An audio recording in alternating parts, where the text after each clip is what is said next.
Welcome, welcome, welcome. I hope lunch was bam. The feedback I'm getting is that it was. I was just making the point that it wasn't outsourced. It was done in-house.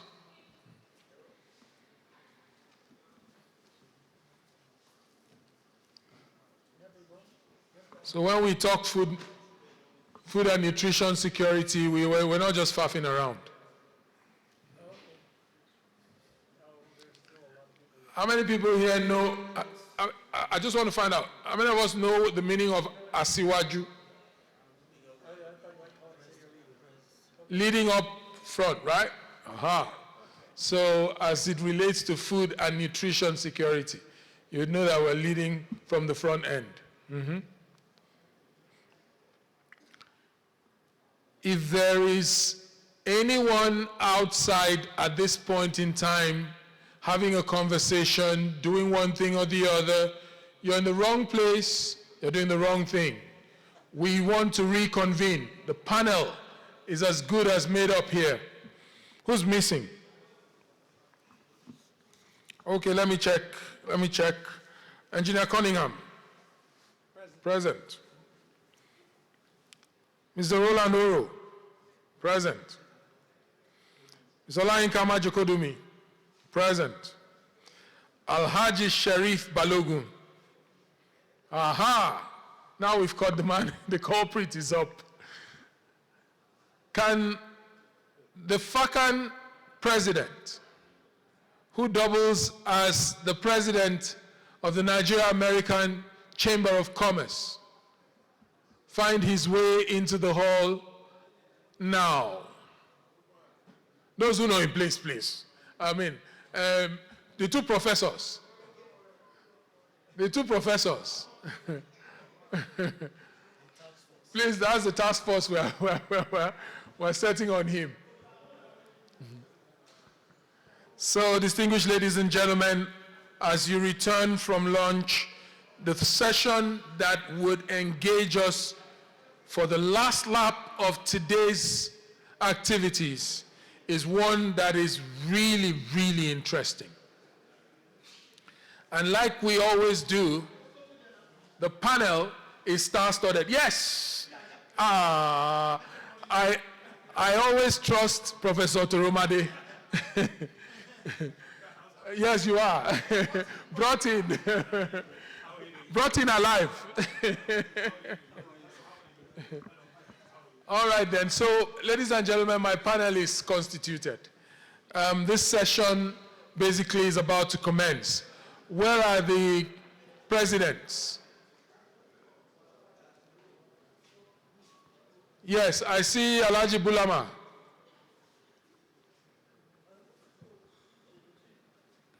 Sain Lere. Very well.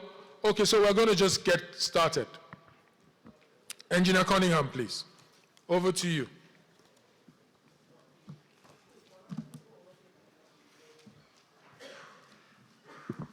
Okay, thank you. I hope everybody had a good lunch. It looks like some of them are still thinking about it out there. Can you turn on the first slide, please? I'm here to talk about, he said, talk about financing.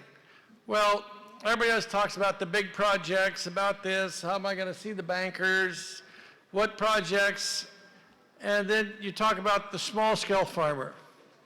And they say, well, where are we going to get financing from? Is the government going to give us money? We don't have collateral. What are we going to do?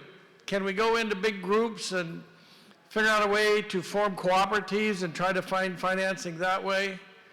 And so for some of the operations that we're using, and we had to find a way that we could make financing realistic without government intervention, not grants, something that people could borrow money, but yet turn around, be comfortable, be insured, be able to pay it back, and so the bankers that are actually really borrowing the money are comfortable. Media. Here we go. Our, what we call it is an agri empowerment program, but it's to deal with financing. Without financing, nobody can run a farm. You can't buy seed. So with this program, I'm an American Fulani, so I worry about the cowmen too. I see all my cow buddies are all around here today. So this program has to work not just for farmers, but also with the herdsmen. And with the changes that the new minister is bringing in, I know we can't say the word ranch in the South, but let's just say, for example, ranches. All of a sudden, ranches are confining cattle into a designated space. What does that do? That makes a banker comfortable. He knows the cows can't run everywhere. Then we take a feedlot, which we're feeding cattle and selling cattle to the slaughterhouse. But it takes feed to feed that animal, and we don't have that money in our pocket. But we can take that cow that we own, put it in a feedlot where it's confined. Now the banker can come over and look over the fence and say, yep, the cows are there. You just invented your own collateral. You made things work for you. Now the next issue is, well, what do I do about the market? So in this case, we are the consumer, or we can have commodities brokers that are consumers with us at the same location. Say, for example, I'm going to give you an example. Say we have a farm of 10,000 hectares, and we're feeding cattle. And so, but we need 50% more crop. We need 50% more cattle to feed this. So we're going to take a range of 40,000 hectares that we need people to provide cows, feed for our operation. But do we have the money to put out to feed everybody? No.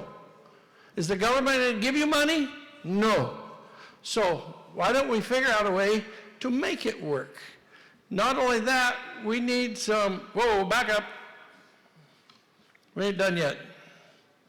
Back up. You're getting in a hurry. Back up. Back up. Clear to the front. Start over.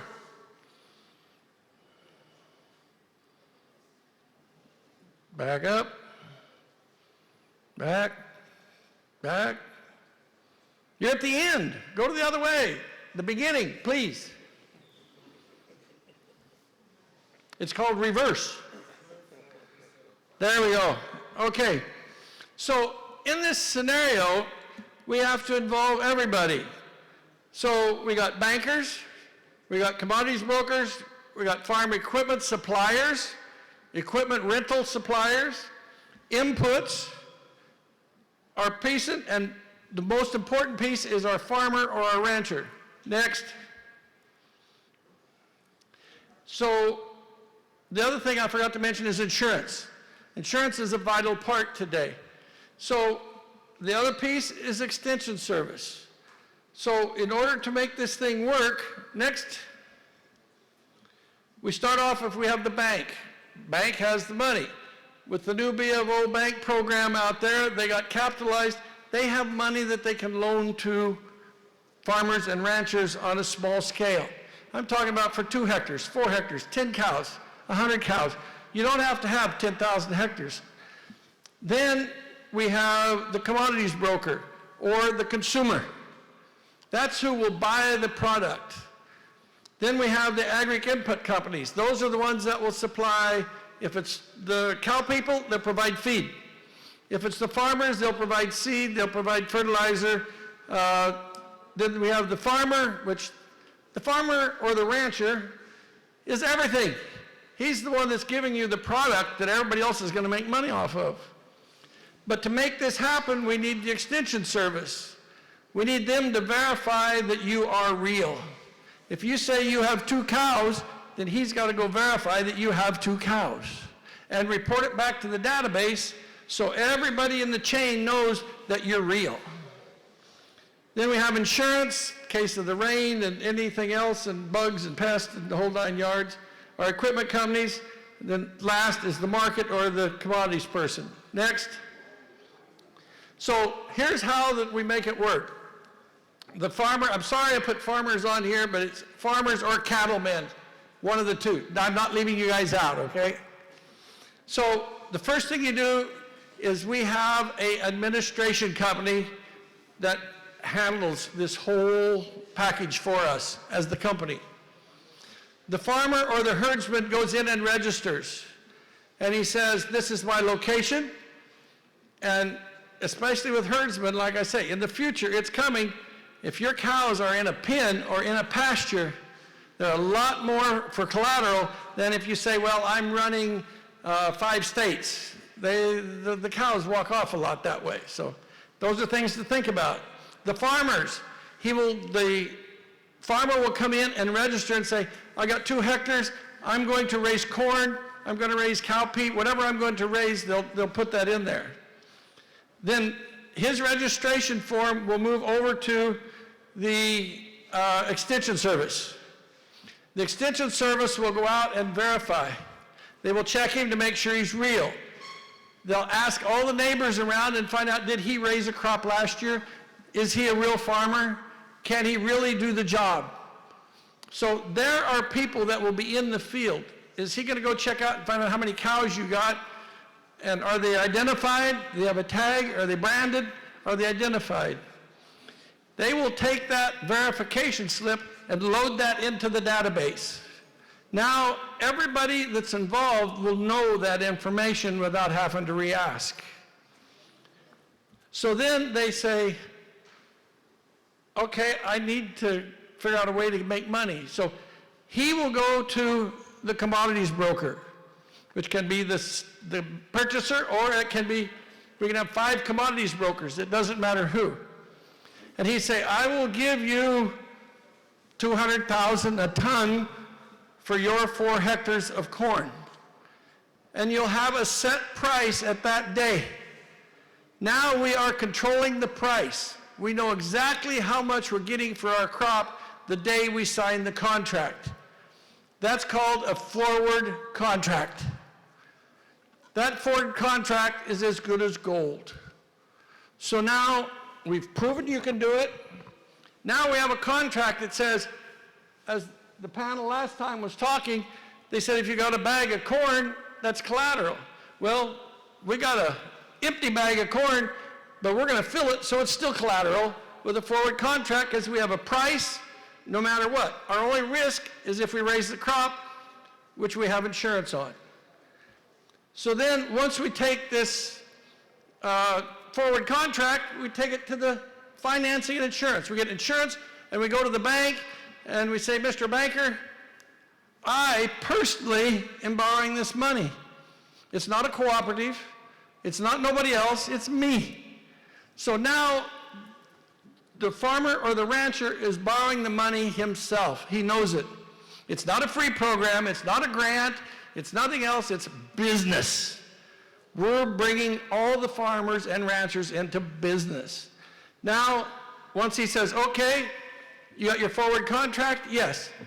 You need enough to finance 2 hectares of corn. Okay, you'll figure out that price and you'll figure out how much money he will borrow you. Next. So then when you get that figured out, then also in this same complex is the input suppliers. There can be 2, 3, 4, 5 of them, whoever you want to use. So you go over there and you say, I need corn, seed, I need chemical, I need this, I need that. You go make a deal with your input provider right there. The banker will pay whatever you agree on because it's yours. You're buying it. You're taking it out to plant it. You need to go over and disc the ground, so you go see the equipment company, and they'll go out there and they'll do your ground, and the banker will pay that bill for you. So far, we've seen no cash move in our hands, but we've got everything we needed. Last is your extension service. They're the ones that are going to have to keep checking. They said we need extension service people, but there's extension service people that are out there. There's companies that are out there. So we will make sure, no, we won't have one for 18 hectares. We're going to make sure we got enough people there that are verifying that you're raising your crop. The cows stay in the feedlot. the cows stay in the pasture. We're going to verify this, and if you need help, we're going to have training sessions, and we train you. And so you can reach that goal that you told the forward contractor you're going to get. If you say you're going to get 4 tons of corn, they want to make sure you get 4 tons of corn. So you got your training and your production levels that somebody's going to keep watching you. This is security for the bank. If the bank knows that you're being watched, he can go home and drink coffee at night and be happy. And so the thing of it is this allows the bank to be on the farm. You don't have to run to town, you don't have to go nowhere. The bank is going to be in your central area where it's going to be.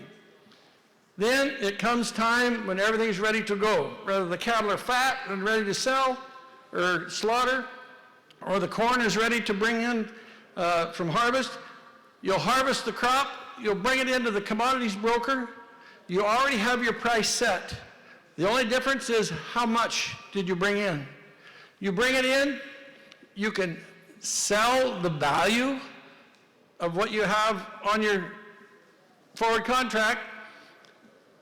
The market people will pay the loan, the bank, put the balance of the money in your account. Now everything's finished. Now you go out and worry about your next season. So all this was put in place, and you done business, and you become a businessman. We're no longer, quote, poverty farmers. We're no longer herdsmen roaming around the prairie side. We're there to make things function, do business, and make a living. And everything will increase, and the economy will go up as you do this. Next. So it benefits the farmer. We have an admin company that takes a small percentage for managing this whole thing. Today's the digital age. We have a company that built a database for this whole program that works between the banker, the insurance, the input, everybody. They're all on it. So it's just a matter of technology today. The extension service, same thing. They get a little piece out of the sale, but everything is there. It's better than losing a crop. The consumer and the commodities broker means the consumer, I need the feed to feed my cows. I need the cows to slaughter. So as the consumer, or if it's even just a broker, he needs the feed or the seed that he is buying. So all of a sudden they benefit. Next. The insurance company, naturally, you got to pay insurance premium. They make money. The bank, they get their percentage of the deal. The input guy, he gets his percentage. But this is all you would get anyway. We're not taking anything or charging any more than if you took it to the market and took a risk on what the price was. And your market is established the day you get your forward contract. So all partners in this value chain have benefited. Everybody went to work, and we hope everybody made money in the end. Next. The empowerment of thousands of farmers in modern agriculture. This can be done in blocks all over the country. Sustainable income growth and food security. This will help produce better food, more food. Strengthen agribusiness eco-financial system where every partner profits. And it's a scalable model. It doesn't have to be big, it doesn't have to be little. It can be anywhere in between in numbers of hectares. Next. So, call to action. The Agri Empowerment Program is not just about farming. It's about creating a profitable, inclusive, and sustainable ecosystem. With proper investment and partnership, this model can transform agriculture into a driver of prosperity for small farmers and corporations alike. But this is dealing with the small farmer. Everybody forgets about the farmer, but the big farmer can help the small farmer this way. But every small farmer is a businessman himself. And that's what this country needs to turn into. So as we say, together we can grow. Okay? Conclusion, more than farming, agriculture is a profession that can be a sustainable lifetime career for creating a means of financing. We can make agriculture careers more attractive to young people. This will help ensure that the next generation is equipped with skills, knowledge, and needed to maintain our food production system. And with that, I wish us all good luck.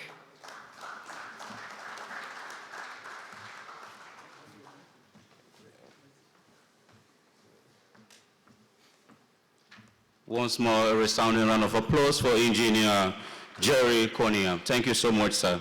And to usher us to the last segment of today's activity, we'll have the last plenary session, which will be on the topic Agro-Industrialization in Africa, Partnership for New Financing Models, Showcasing Innovation, the SAPZ.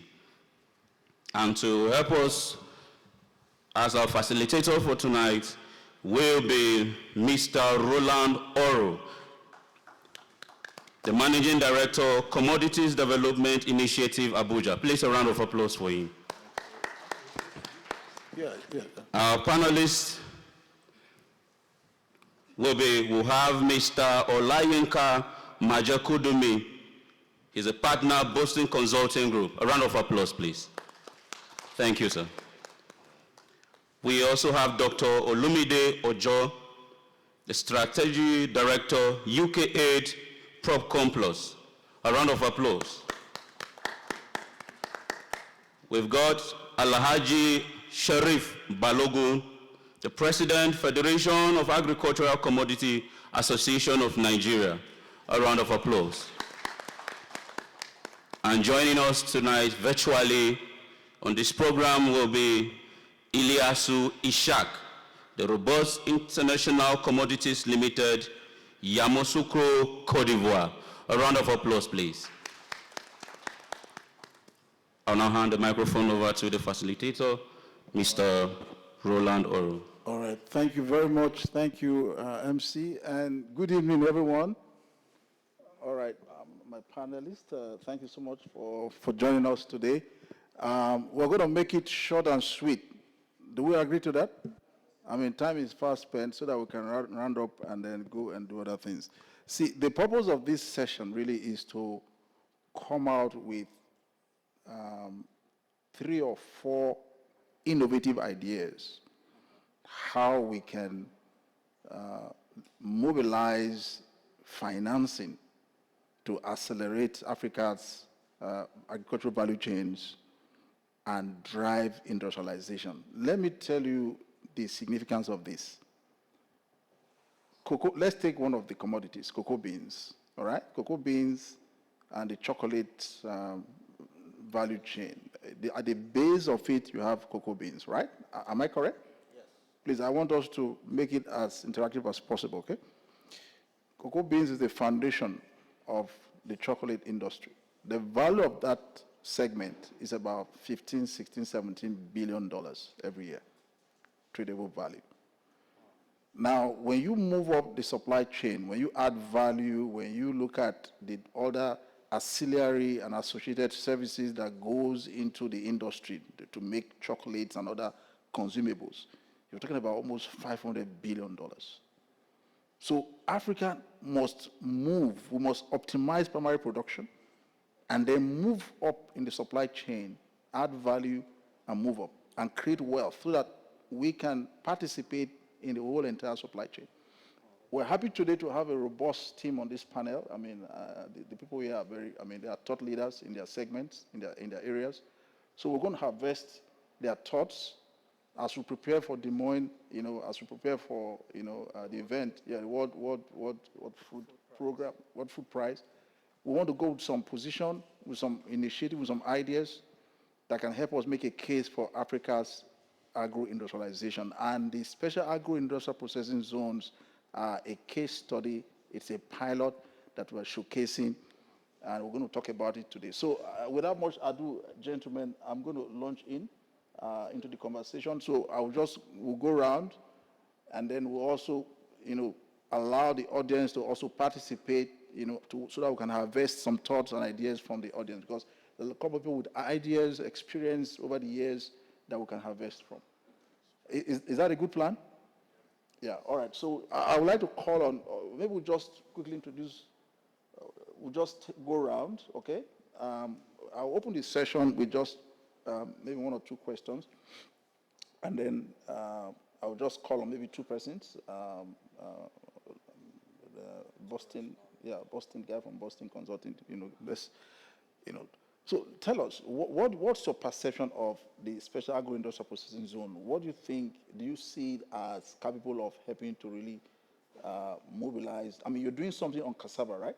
Yeah, tell us about it briefly, what your company is doing with the federal government, and how you see that as a case study, to really mobilize financing for agro-industrialization in Nigeria. Then after that, I'll come to Alhaji Sheriff Balogun.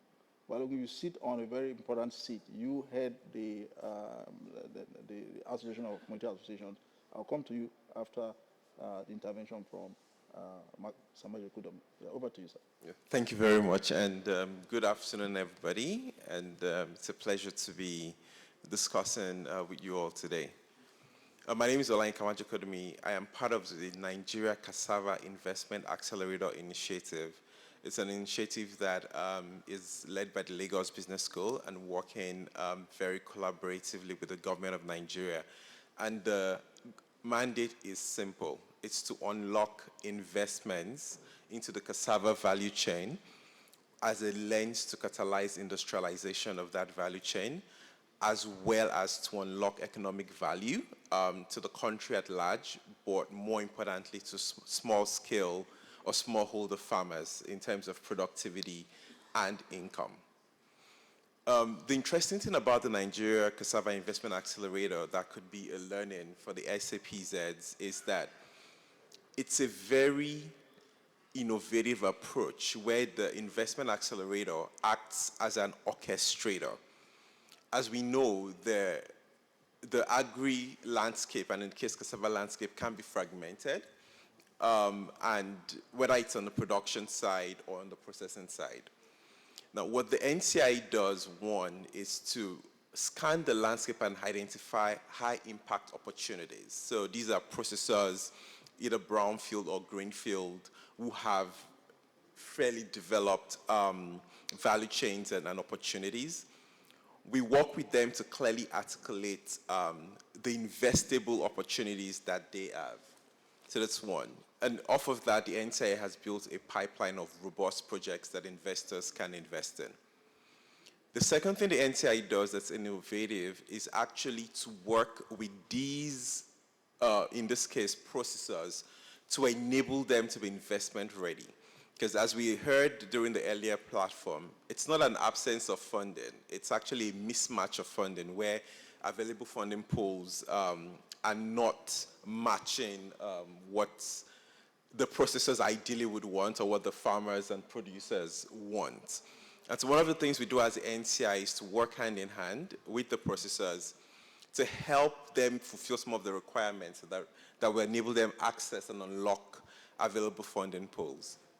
And the third thing we then do is we work with the ecosystem actors, including the funders, whether it's the commercial banks, the development financial institutions, the private equity and VC funds, and we mobilize them on a deal-by-deal basis to actually help de-risk and enable funding to be unlocked. The NCA has been on now for about 9 months and has actually achieved really good success in enabling catalytic deals that have transformational impact, not just with the processors, but downstream through outgrower schemes and working with cooperative farmers. So that's the NCI model, and I think that it can actually be amplified through the special agri-processing zones because it's a very concentrated effort where the zones are close to production, crowding in the processors, so that way you're guaranteeing offtakes from the producers.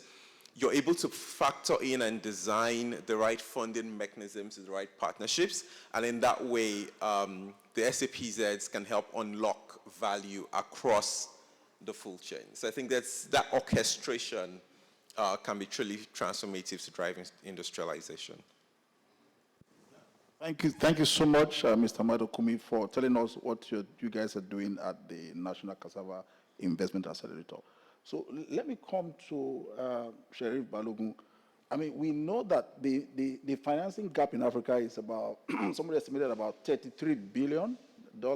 I heard it in one of the sessions just now. So let me ask you, what do you think, why is it now the time, to really, come up with ideas? We see what the National Cassava Program is doing, and also the SAPZ program. Why is it now? Why do you think now is the right time to really identify innovative, ideas, to mobilize financing to address some of these gaps? Thank you very much, Roland. And just like Maja Kodomi spoke about the cassava initiative, and I think that can reflect on other commodities as well. So this is just taking one particular commodity and giving it all the support and all the financing and all, the policy that needs to make it work. And that can translate across all the other commodities. Now actually serves us the best time to look at this. First, if you look at what gives us the most employment in Nigeria, agriculture. Now, when you look at food security, it translates onto other things. So, looking at the rising figures, of course, in terms of what agriculture provides and contributes to our GDP, you can see the decline in oil, of course, and then agriculture provides renewable resources. It's no brainer that this is what we should be looking at. And like you mentioned, the gap actually is about $65 billion. And despite that gap, you can find out that only about 5% of the total funding that goes out from the bank is related to agriculture. We have over 65 billion gap, and we're putting in just 5%. But then, if you sit down, make an analysis and look at what can we get from the little adding more investment into agriculture, you see the multiplier effect. So I think the SAPZ is coming in at the right time, which is focusing on aggregating producers, processors, in one location or geolocation, so that that gap between processing, manufacturing is closed, and then you have the chain where one process will lead to solving the other process. Manufacturers are looking for raw material. The raw material is there. And the farmers or local producers are also looking for financing. So you can have an easy tie-up in one location who provides answer to all. So one sort of, I would say, one-stop shop that will solve these problems. So now is the time, that we really need to come out with innovative financing. There are many schemes that can be put in place. We just came up from the session on livestock where, there was a model that was preferred when somebody is doing fattening and all of that. And then you look at the issue of providing silage for those crops. What stops us from developing like a pay-as-you-go sort of silage or fodder control for the animals? So these are innovations that we need to look at in providing answers to a lot of these problems. And also, for FACAN, we try to bring together the farmers and have them have a stake, have a skin in the game. You want to seek financing, you also have to do something. So in terms of coming together and seeing how you pull in little funds that will catalyze your access to greater funding. So I think the SAPZ, looking at what they have done in other countries, we heard it today that Ethiopia now is self-sufficient in wheat production. That's part of what the SAPZ has been able to bring from a net importer to a net exporter. So I think now is the time for us as Nigerians to put in all that we need to do so that we're able to achieve food sovereignty. Thank you. I think the point is very clear. Now is the time, for us to act. We need to act fast because time waits for no one. We're hearing the story of Ethiopia, attaining self-sufficiency in wheat production. Nigeria has a lot of, we are number one in several value chains in terms of production. But in terms of value addition, we need to really move fast. And I think now is the time. I agree with you very strongly, Mr. Balogun, that now is the time. Now, let's move over to PropCom. You are a donor-funded project. And PropCom has actually I worked with PropCom at the earlier phase in 2005. PropCom, we know that PropCom Plus, you have an edge in market systems, POPOR systems, integrate inclusive market systems, right? Yep. Now, how do you see that playing out? How can we use that to really, make the case for the SAPZ as an inclusive model that will be attractive to government, impact investors. I mean, we're talking about leveraging catalytic capital, impact funds, what role do you see, not just PropCom now, but other development partners or donor-funded projects, working with the SAPZ promoters and governments to leverage financing so that we can really accelerate our industrialization? Yeah, over to you, Mr. Thanks so much. Ojo. Thanks to colleagues on the panel who have spoken. Like you said, Program Plus is a market system development program. What that implies is the program try to stimulate efficient functioning and better working together of the market. And when I say the market, I mean across different value chain. When you look at it, the functioning of an ecosystem depends largely on the weakest link in that ecosystem. And that is actually what has been the bane of sustainable financing within the agricultural space for quite a while. So what we do at Program Plus is to identify the key systemic failure and the different critical constraints within a market system where things are not working. And we ask ourselves the key questions about what are those things that are not working and why are they not working? And who is it that's supposed to make them work? Rather than we jumping into it and displace the market actor who's supposed to be playing that key role. For instance, we all talk about funding, financing, and everyone will say that there is lack of access to finance in agriculture. And the tendency is there, the temptation is always there for donors to come in and begin to dish out resources. And when we do that, what we're doing is to further contaminate the market. We are not addressing the root cause, but we're rather treating the symptom, which will further weaken that market system because we would have displaced the market actors, the lenders, the financiers, who are supposed to be playing that key role. So in connection to SAPZ in this regard, what we see in SAPZ is that SAPZ is addressing and providing solutions to critical issues in agricultural industrialization, infrastructure, processing, marketing. When you bring all of this together, they are at the center of industrialization.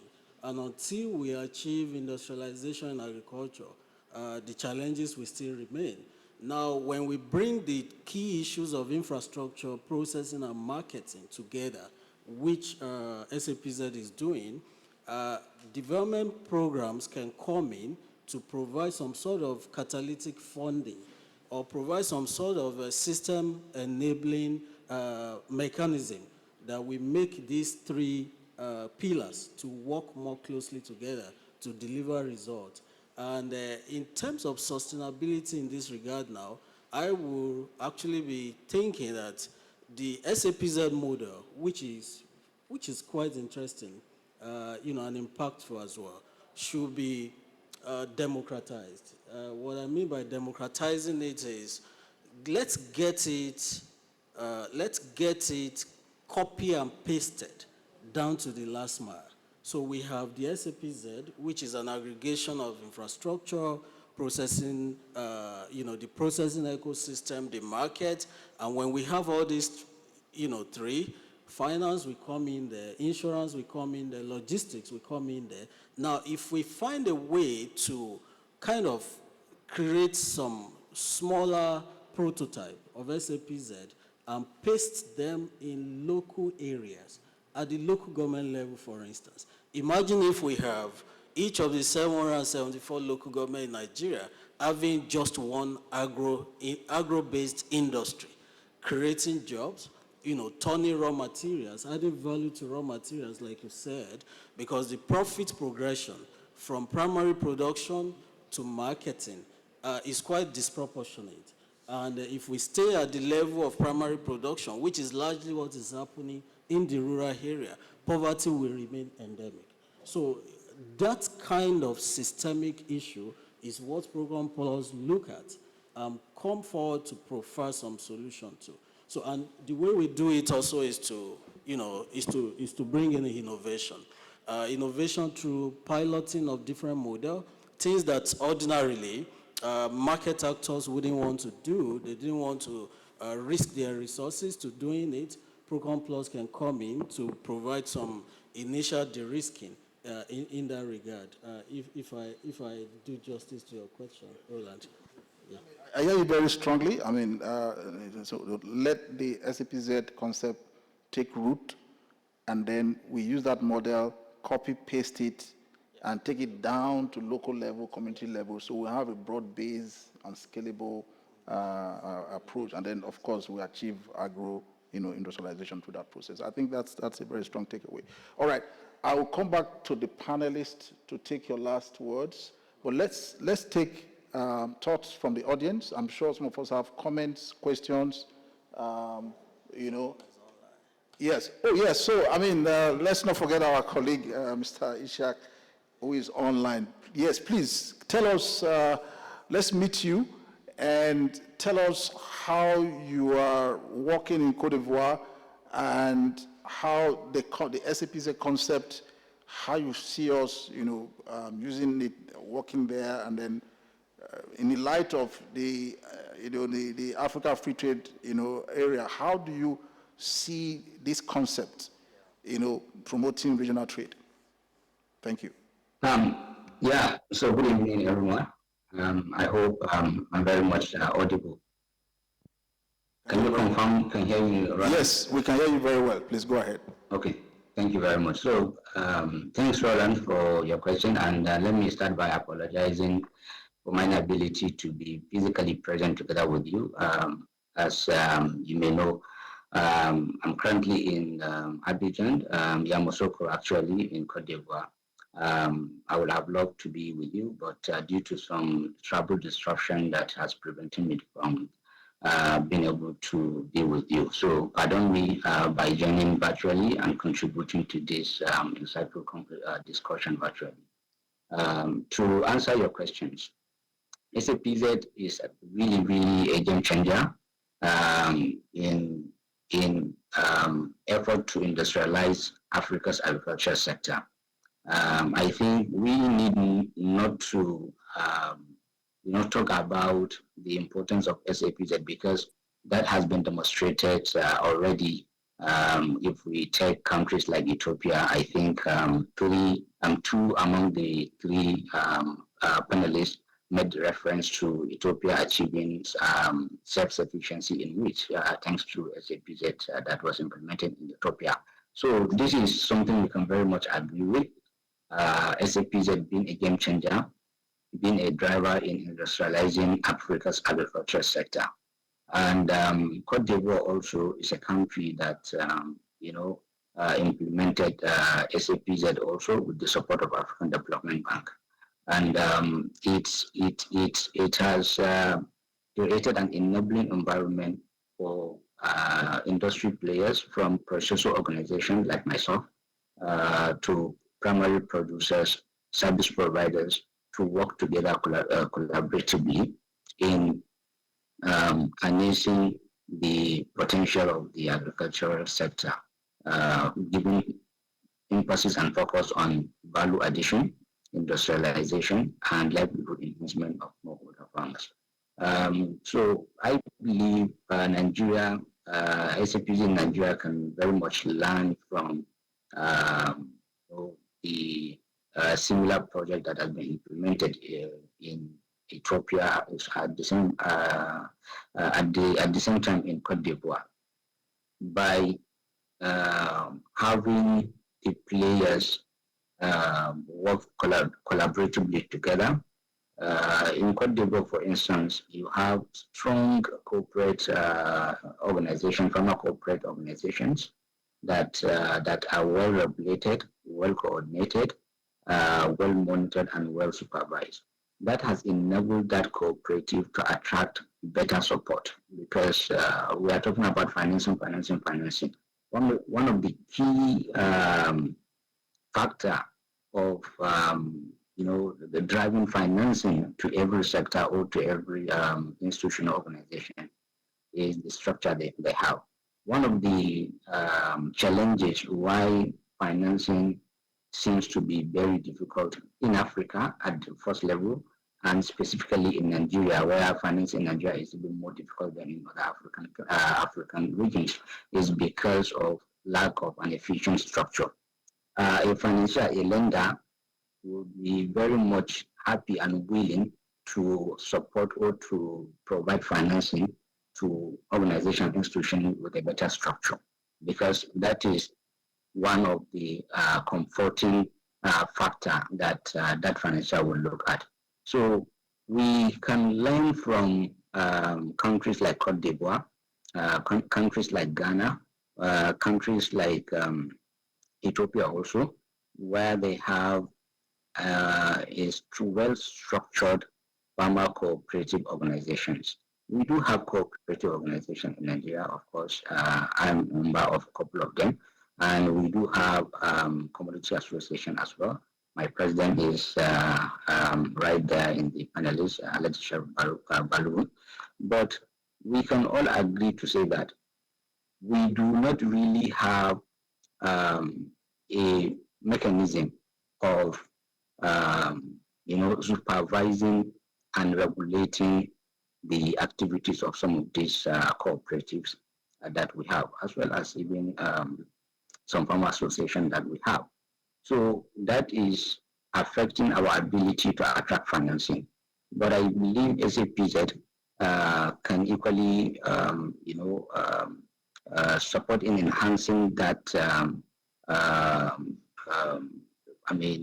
In supporting farmers and cooperative and farmer cooperative organization to work more efficiently and more effectively.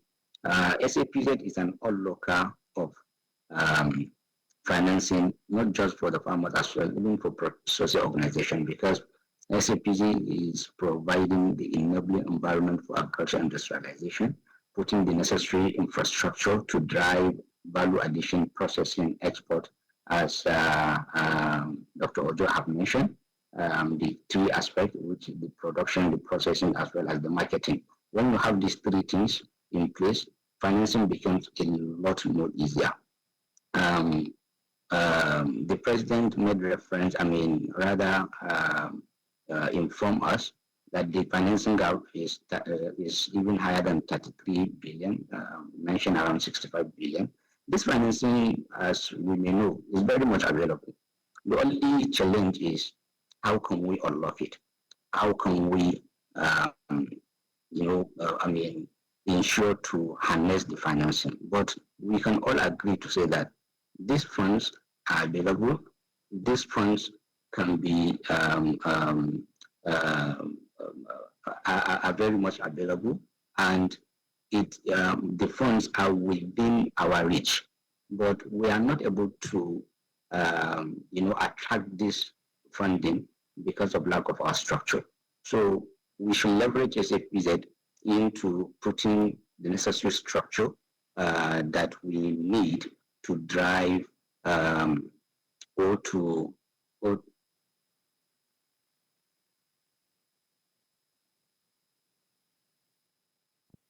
So sorry, am I still audible? Yes, we can hear you. Go ahead. Yeah, go ahead. Hello, am I still audible, please? Yes. Go ahead. We can hear you. Can you hear me? Can you hear me? Yes, I can hear you. Please, yeah, please go ahead. So I said we can very much leverage SAPZ into enhancing the structures we have, into having to work collaboratively with primary producers as well as processor organization. What we need to have is to have a direct linkage, direct access between processors and primary producers. That will help in unlocking a great deal of finance to agricultural sector, particularly the Nigeria agricultural sector. But what we have currently in Nigeria is the link between, there is no direct link between primary producers and processor organization.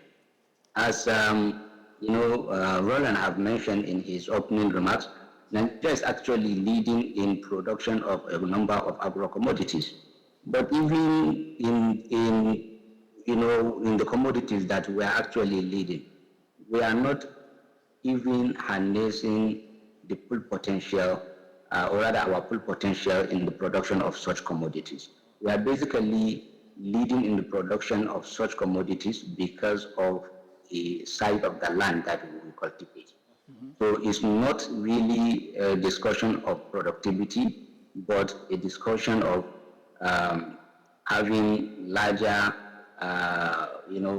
area of land that we cultivate.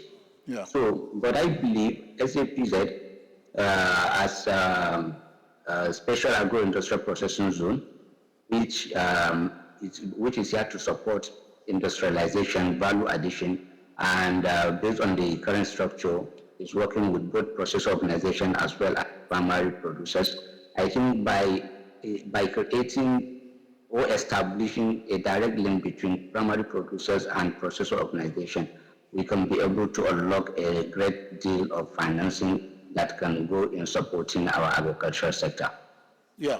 All right. Thank you so much, Ishak. I mean, I think your point is well made, and I think the last point you made is very instructive that, look, we need to optimize primary production. We need to increase our productivity. Our yields, like we all know, they are the lowest, one of the lowest in the world across the board, so we need to increase our yields and improve our productivity so that we can optimize value addition and make money across the supply chain. All right, our time is fast spent, so we're going to just take, we want to take, maybe you have some comments or you have an idea or something that we can harvest from this session, please. We'd like to call upon you, just raise up your hands, and then we'll take maybe just one or two interventions from the audience. Can we see those who want to respond?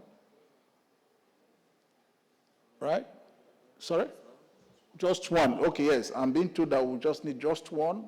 Yes, can we take a gentleman there, please? Can you just, let's give him the microphone, tell us your name, your organization, and then we'll take your point, and then we'll come back to the panelists. Briefly, just 2 minutes, each person, your takeaways in terms of how we can, what are the critical financing models or concepts you think that we can take away from this session to support the SAPZ and to support agro-industrialization in Africa? Yeah. Thank you so much, sir. Just sharp, your name, your organization, and then your point. Thank you so much, sir. The panelists and ladies and gentlemen, can you hear me? No, speak louder, please. Speak louder. Okay. My name is Prince Wasiu Ademola from Nigeria Agricultural Insurance Corporation. Okay. We've been discussing about agriculture over and over again. And we discovered that with our population today, and over 70% of the population, if I'm right, or more than 60%, are into agriculture, and we cannot meet the need in terms of production. Why in a country like the United States of America, only less than 10% are into agriculture, and they are producing in a mass, even in excess for export. Are we really addressing the core issue that inhibits the productivity in the Nigeria agriculture sector? 1. 2, the channelization of the interventions, either from the private sector or from the government, is it really getting to the people that are willing to practice agriculture in Nigeria? Another one, like my organization now, insurance, we provide a kind of security for people investment, particularly in agricultural sectors. Why the government and private sector? Because we have the resources in over 36 states of Nigeria, where we also monitor what the farmers are doing.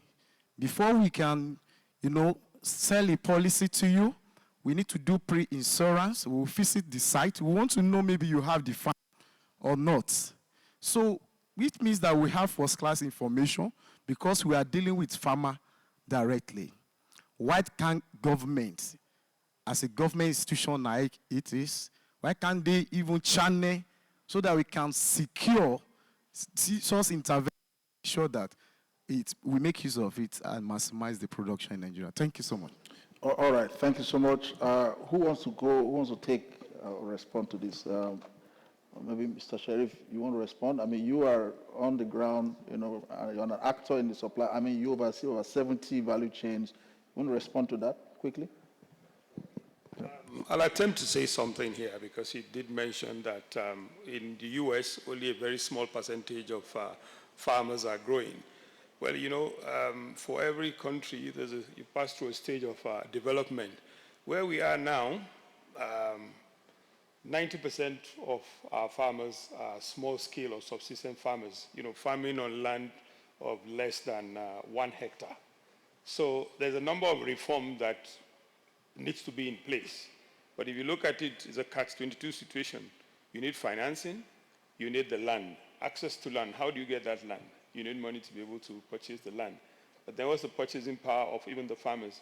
I do recall there was a program recently which sought to finance inputs for farmers, and which was just to finance 1 hectare of land for production of rice. And I think the economic of production then was about 600 and something thousand. But then you had a case where the farmers were told to bring in 50% of that fund, and I can tell you that only less than 10% were able to meet up with that, because the farmers are very poor people, only subsistence farmers. So it's very difficult for us to jump to that level where you have only 5% of people cultivating all the food. So unless those fundamental issues are addressed, the land tenure system, the structure, how do you give farmers access to land? And then how are they able to, you know, get the necessary funding? Then we'll move to, you know, mid-scale farmers and then large-scale farmers where you can farm on over 100 hectares and above. But I think it's a step. It's providing more in terms of employment. So even if we want to go full-blown mechanization and all of that, there are also factors that we need to consider, because you're going to disrupt a whole number of people from their primary area of livelihood sustenance. So if you take away, so let's say we want to achieve 5% to do all the production, what do you do with the whole lot of people that you're going to displace? So it's food for thought. So our process in thinking of a solution has to be something that we think through all the way. Thank you. All right, thank you so much, Alhaji Balogun, for that. All right, so let me just ask the panelists, except you have something, because of time, I'm being urged now to, you know, wrap up this. Does anybody have something very strong that you want to, you know, say as we wrap up? Or do we just take it one by one? Okay, let me start with you now. Please go ahead. Just 1 minute. 1 minute. Yeah, so I will want to strongly recommend that we look at decentralizing a lot of things in terms of financing agriculture, particularly de-risking. Different speakers have spoken about de-risking today, and I think it's time for us to stimulate collective accountability at the subnational level. So we should have a system where we have multiple de-risking products that are, you know, led by the subnationals, just like we have at the national level. I also want to strongly recommend some sort of an output-based subsidy program as an alternative to the input-based subsidy program. You know, because this is one of the things we have been piloting at different levels across different value chain, you know, under different donor-funded program, which works. So if we can try that against the input-based subsidy program as well, maybe we can compare the results and see what comes out of it. This can give us some new ideas about financing agricultural industrialization. And finally, infrastructure is the major challenge in agricultural industrialization. Financing infrastructure, however, is not attractive even to the private sector. So it is more of a public good investment.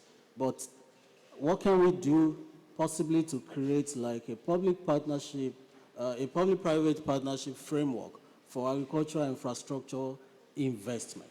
So when we have something that blend the investment requirement from the public and the private sector, maybe we can have infrastructure at different levels across our land. All right, thank you so much. Thank you so much. I mean, that point is taken. Output-based subsidy programs of national de-risking tools.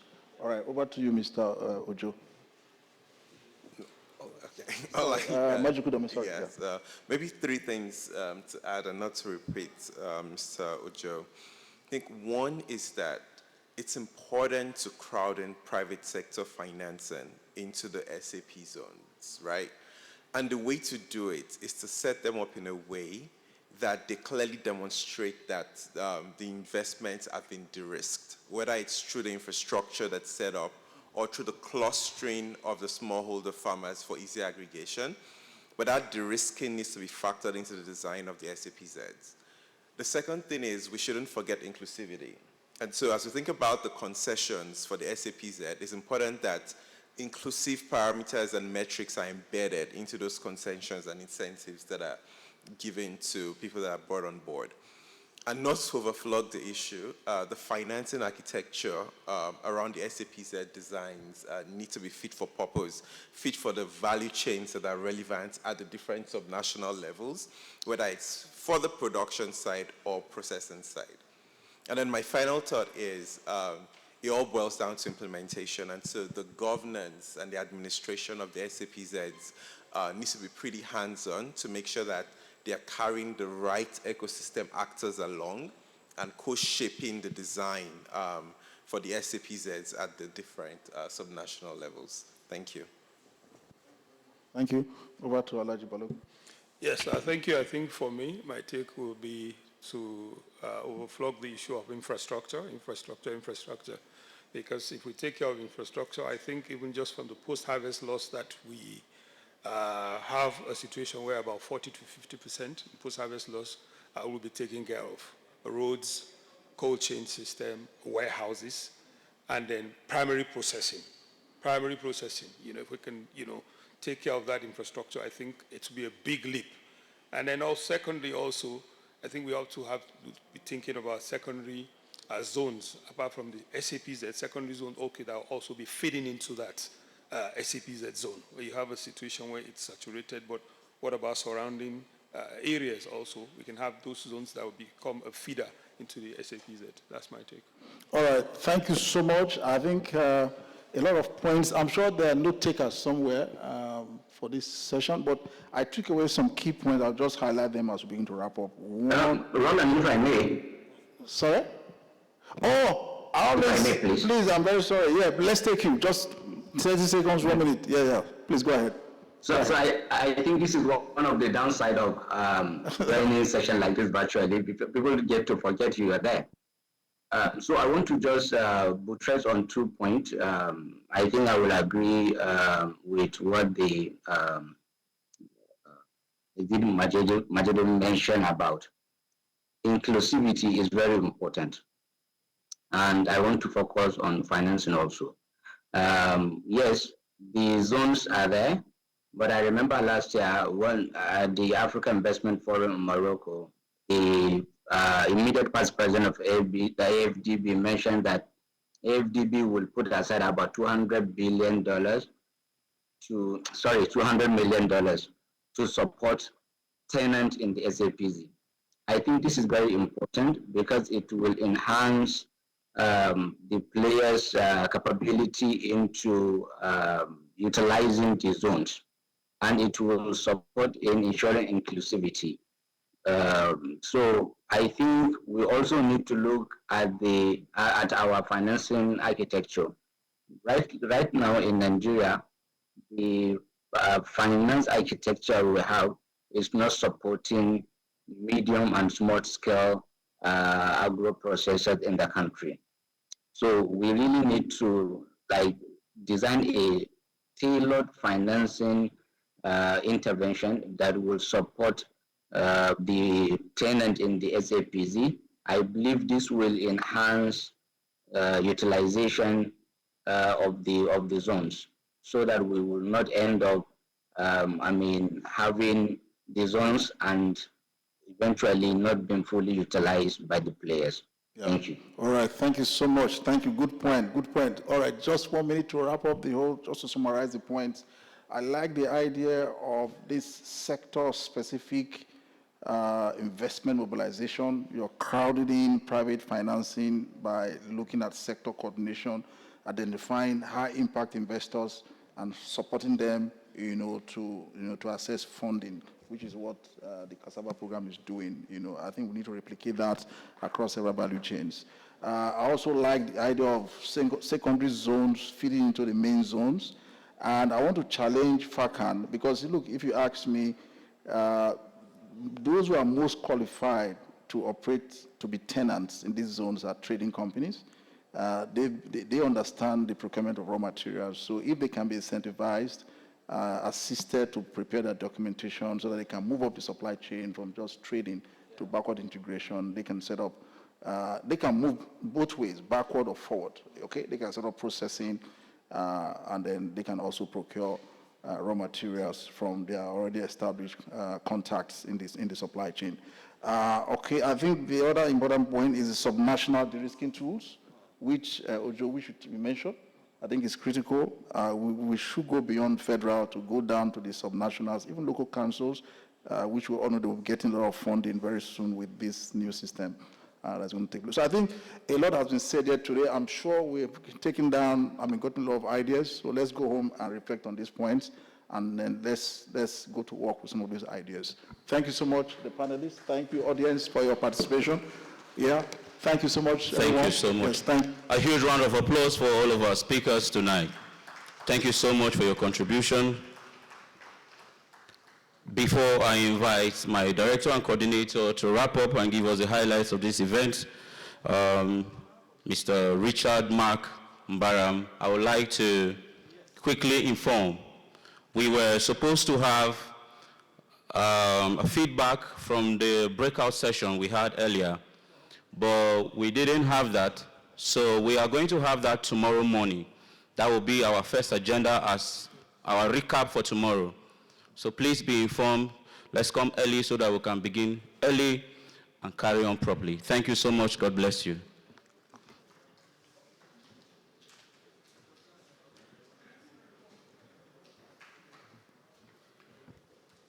Thank you very much. Distinguished ladies and gentlemen, we, at this juncture, are just about to wrap things up. If you could be so kind, the fact is that we have a host here, and he is somewhere behind. We want to just have the last word to be given to us by the Senior Special Advisor, Assistant to the President, Alhaji Idris Ajimobi, just to close things out. Tomorrow he's going to also be very involved with us. He's been here all day, and the facilitation, the commitment, the hands-on engagement. Please give it up. This is a gentleman that I can vouch for is giving his principal, the kind of service that is frontline. And it's only befitting that he closes us out tonight. I would have loved to say a whole lot about the Special Agro-Industrial Processing Zones program, being that it's a program that is under my auspices. But I will spare that for tomorrow morning. As my colleague had said, we're going to, recap and basically just go into some serious conversations in the morning tomorrow. Alhaji Idris Ajimobi, ladies and gentlemen. Thank you. Thank you. I'm going to keep it brief because I can see that we're all very tired and ready to go home. Good evening, distinguished ladies and gentlemen. Delegates, permit me to stand on existing protocol. As we draw the curtain on day one of the Africa Agricultural Dialogue 2025, I wish to express our deep appreciation to the African Development Bank, our co-organizers, and to every one of and to every participant who has brought ideas, energy, and commitment to Abuja. Today, we have seen Africa at its best, thoughtful, visionary, and determined to chart its own path to food security and prosperity. We have heard from policymakers, financiers, farmers, and innovators, all united by one conviction, that Africa's agricultural future will be built on finance, partnership, and purpose. For Nigeria, it is a privilege to co-anchor this historic gathering, the first ever held on African soil. Our goal is simple and clear: to turn conversation into commitment and commitments into capital that transform lives across our fields, farms, and livestock communities. As we look forward to tomorrow's session, let us sustain this momentum. Let us leave no idea unexplored, no partnership untapped, and no farmer behind. Together, we can unlock the financing that will power Africa's agricultural transformation. May tomorrow bring even greater insight, stronger collaboration, and renewed resolve. Thank you, and God bless. May God bless our continent and bless the work of our hands. Thank you so much.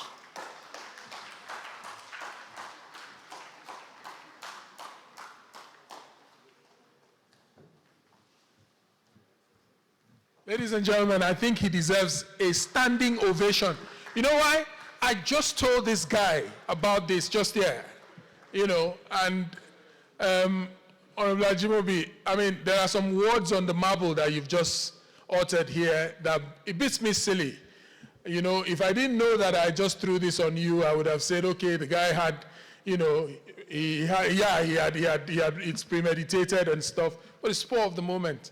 But it goes to show the caliber and the quality of the folks that are behind this, our president, who is also the Asiwaju. Please remember that word. Asiwaju means leading from up front. Thank you, ladies and gentlemen. We'll see you tomorrow. God bless.